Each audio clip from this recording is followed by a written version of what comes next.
मुख्यमंत्री सुखविंदर सिंह सुक्खू की अध्यक्षता में आज हुई हिमाचल मंत्रिमंडल की बैठक में कई अहम निर्णय लिए गए।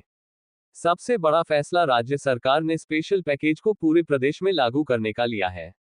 अब तक ये राहत राशि केवल मंडी जिला के लिए लागू थी, लेकिन अब पूरे प्रदेश के उन लोगों को राहत दी जाएगी जिनके मकान आपदा के दौरान नष्ट या क्षतिग्रस्त हुए हैं। उद्योग मंत्री हर्षवर्धन चौहान ने कैबिनेट के फैसलों की जानकारी देते हुए बताया कि जिन लोगों के मकान पूरी तरह नष्ट हुए हैं, उन्हें 4 लाख रुपए की पहली किश्त जारी की जाएगी, जबकि आंशिक रूप से क्षतिग्रस्त मकानों के लिए 1.5 लाख रुपए एकमुश्त दिए जाएंगे। उन्होंने कहा कि प्रधानमंत्री नरेंद्र मोदी द्वारा घोषित 1500 करोड़ रुपए के स्पेशल पैकेज को लेकर भी चर्चा की गई, लेकिन अब तक केंद्र सरकार से राशि नहीं मिली है। इसके बावजूद राज्य सरकार अपने संसाधनों से प्रभावितों की मदद करेगी। कैबिनेट ने स्वास्थ्य विभाग में 400 स्टाफ नर्सों के पद सृजित करने को मंजूरी दी। इन पदों पर नियुक्तियां राज्य चयन आयोग के माध्यम से की जाएंगी और इनकी वेतन राशि 25,000 रुपये प्रतिमाह तय की गई है। कैबिनेट ने पंचायतों के पुनर्गठन की प्रक्रिया शुरू करने का निर्णय लिया है। इस संबंध में पंचायती राज विभाग को आवश्यक दिशा निर्देश जारी करने के आदेश दिए गए हैं। मंत्रिमंडल ने नगर निगमों में मेयर और डिप्टी मेयर के कार्यकाल को 2.5 साल से बढ़ाकर 5 साल करने की मंजूरी दी। मंत्री हर्षवर्धन चौहान ने कहा कि 2.5 साल के कार्यकाल के कारण बार बार हॉर्स ट्रेडिंग की स्थिति बनती थी, इसलिए अब कार्यकाल 5 साल तय किया गया है। हिमाचल में टूरिज्म इन्वेस्टमेंट प्रमोशन काउंसिल गठित की जाएगी, जिसके अध्यक्ष मुख्यमंत्री स्वयं होंगे। ये council tourism and civil aviation विभाग के अधीन काम करेगी। 50 करोड़ रुपए से अधिक के प्रोजेक्ट की मंजूरी इस काउंसिल से लेनी होगी। इसके साथ ही विभिन्न अनापत्ति प्रमाण पत्र 14 दिन के भीतर जारी करने की व्यवस्था होगी, ताकि परियोजनाओं में देरी न हो। पंजाब दस्तक के लिए सुरेंद्र राणा की रिपोर्ट। मंत्रिमंडल की बैठक जो है वो मुख्यमंत्री सुखविंदर सिंह सुक्खू जी की अध्यक्षता में हुई और कोई 55 के करीब एजेंडा से, और ये जो बैठक है लगभग 5 घंटे के करीब जो है चली और विस्तृत रूप से बहुत सारे पहलुओं पे विचार विमर्श किया गया। सबसे अहम जो मुद्दा रहा है, क्योंकि हिमाचल प्रदेश बरसात के मौसम में इस बार भी बहुत भारी आपदा आई है और हिमाचल प्रदेश को लगभग 5,000 करोड़ रुपए का नुकसान हुआ है। आज कैबिनेट ने विस्तृत रूप से डिटेल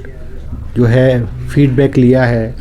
कि जो राहत पैकेज हमारी सरकार और मुख्यमंत्री द्वारा घोषित किया गया था उसमें क्या प्रोग्रेस हुई है, सड़कों की बहाली है, लोगों को जो प्राइवेट प्रॉपर्टी है, पब्लिक प्रॉपर्टी है, उसके नुकसान के बारे में विस्तृत रूप से चर्चा की गई है। क्योंकि आप जानते हैं कि हमारे माननीय प्रधानमंत्री श्री नरेंद्र मोदी जी हिमाचल प्रदेश आए थे और उन्होंने 1500 करोड़ रुपए हिमाचल प्रदेश को देने की घोषणा की थी कि जो पैसा वो अभी तक नहीं आया और हिमाचल प्रदेश सरकार अभी भी इंतज़ार कर रही है। मगर वो पैसा कब आएगा उसको ना देखते हुए सरकार ने फैसला किया है कि जो हमारा रिलीफ पैकेज है, स्पेशल रिलीफ पैकेज है, जो पहले केवल मंडी ज़िला तक ही सीमित था, उसको आज पूरे प्रदेश में लागू करने का कैबिनेट ने फैसला लिया है। जैसा आप जानते हैं कि जो स्पेशल रिलीफ पैकेज है उसमें पहले अगर मकान नुकसान हो जाता था, डैमेज होता था, फुली डैमेज होता था, तो 1.5 लाख रुपया दिया जाता था। मगर हमारी नए रिलीफ पैकेज में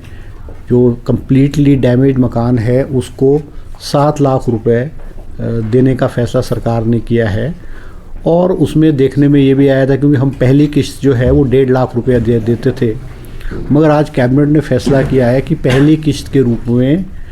जो जिनके मकान डैमेज हुए हैं उनको 4 लाख रुपए की राशि पहली किस्त के रूप में दी जाएगी, ताकि उनको ब्लॉकों के चक्कर या सरकारी दफ्तरों के चक्कर ना काटने पड़े और उनके जो मकान है वो तेज़ी से जो है वो उसको चालू कर सके। इसी तरह से जो पार्शली डैमेज मकान है उनको भी जो है राहत के रूप में जो है वो 1 टाइम किस्त जो है वो 1 लाख 1.5 लाख रुपए जो है वो दे दी जाएगी। इसके अलावा कैबिनेट ने आज फैसला ये भी किया है कि 400 पोस्टें जो है एजुकेशन डिपार्टमेंट ने असिस्टेंट स्टाफ नर्सेस की जो है हेल्थ एंड फैमिली वेयर डिपार्टमेंट में स्वीकृत की है, जिनकी सैलरी 25,000 रुपये महीना होगी और इनकी सिलेक्शन जो है राज्य चयन आयोग के माध्यम से जो है की जाएगी। आज कैबिनेट ने एक और फैसला किया है कि हमारे जो राजीव गांधी स्वावलंबन योजना है, नव रोज़गार योजना है, उसके तहत 1000 इलेक्ट्रिकल गाड़ियाँ जो है 40% सब्सिडी पे जो है हिमाचल प्रदेश के जो बेरोज़गार नौजवान है उनको दी जाएगी। जो है सोलर पावर के प्रोजेक्ट्स को और आगे बढ़ाने के लिए आज सरकार ने एक स्कीम चालू की है, जिसमें 100 किलोवाट से 2 मेगावाट ट्राइबल एरियाज़ में, और उनकी जो सब्सिडी है वो जो उनका इंटरेस्ट है, जो प्रोजेक्ट लगेगा उसका इंटरेस्ट है, वो लगाने वाले व्यक्ति को सिर्फ 3% लगेगा और नॉन ट्राइबल एरियाज़ में जो है वो 4% लगेगा और जो बाकी का जो इंटरेस्ट होगा वो सरकार जो है वो पे करेगी। इसमें कुछ अमेंडमेंट की गई है कि पहले जो है अब ये किया गया है कि 100 किलोवाट से लेकर के 2 मेगावाट तक जो है हमारे ट्राइबल एरियाज़ या नॉन ट्राइबल एरियाज़ में हमारे जो भी लोग हैं, नौजवान, विशेष करके नौजवान जो बेरोज़गार है, वो इसको लगा सकते हैं। इसके अलावा सब तहसील जो सुलह है इसको अपग्रेड करके जो है तहसील बनाने की जो है आज कैबिनेट ने जो है घोषणा की है। इसके अलावा हमारे जो एसपीओज़ हैं, स्पेशल पुलिस ऑफिसर्स, विशेष करके जो हमारे चंबा ज़िले में लगे हुए हैं, जो कि मुख्यमंत्री द्वारा जो है बजट में घोषणा की गई थी कि इनकी जो है सैलरी बढ़ाई जाए,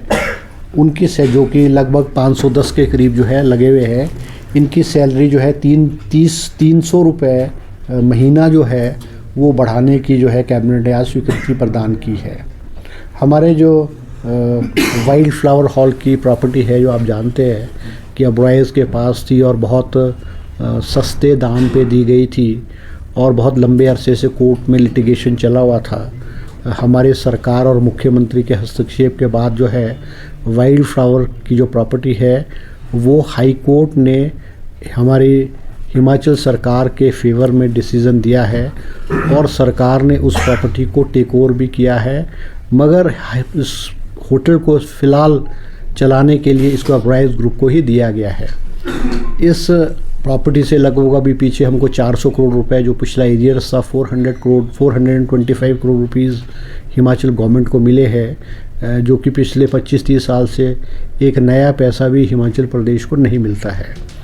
इस प्रॉपर्टी से, इस होटल से, क्योंकि ये 7 स्टार होटल है और ये इंटरनेशनल लेवल की प्रॉपर्टी है और सरकार ये चाहती है कि इस प्रॉपर्टी को कोई इंटरनेशनल लेवल की कंपनी या कोई बहुत बड़े जो होटल ऑफ चेन्स और होटल वाले हैं वो ले, उसको देखते हुए इसका सरकार ने फैसला किया है कि ग्लोबल टेंडर किया जाएगा और कुछ शर्तें रखी हैं कि इन कंपनीज़ का जो टर्नओवर है वो इतना होना चाहिए और जो भी है टर्म्स एंड कंडीशन वो किया है और ग्लोबल टेंडर का फैसला किया गया है। और ये जो ग्लोबल टेंडर जो करेगा वो हमारे जो गवर्नमेंट ऑफ इंडिया की कंपनी है MSTC, वो इस टेंडर को जो है करेगी। इसके अलावा